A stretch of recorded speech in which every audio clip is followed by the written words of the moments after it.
ఉదయం లేవగానే చేయాల్సినవి ఒక 6 చెప్పారు. అవి ఏమిటి అనేది ఇందులో చూద్దాం.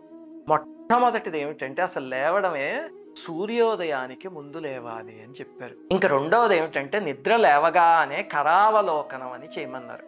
అంటే ఇదిగో ఇలా చేతులు పెట్టుకుని ఒక శ్లోకం చదవమని. ఇంకా మూడవది శాస్త్రంలో చెప్పింది ఏమిటంటే కాలు మంచం మీద నుంచి కింద పెట్టే ముందు భూవందనం చేయమన్నారు. ఇంకా నాలుగవది ఏమిటంటే పొద్దున్నే మంగళద్రవ్య దర్శనం చేయమన్నారు. దీనికి శాస్త్రంలో పొద్దున్నే చందనాన్ని కానీ, బంగారాన్ని కానీ, మృదంగాన్ని కానీ, అద్దాన్ని కానీ, ఏదైనా మణిని కానీ, అగ్నిని కానీ అలాంటివి చూసి నమస్కారం చెయ్యండి అని చెప్పారు.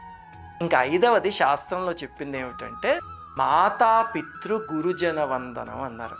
దానికి అలాగే మీ పిల్లలకి అది నేర్పించండి. అందులో నామోషి ఏమీ లేదు. పిల్లలకి నమస్కారం చెయ్యండిరా తల్లిదండ్రులకి అని. అమ్మకి చేయమని నాన్న నేర్పించండి, నాన్నకి చేయమని అమ్మ నేర్పించాలి.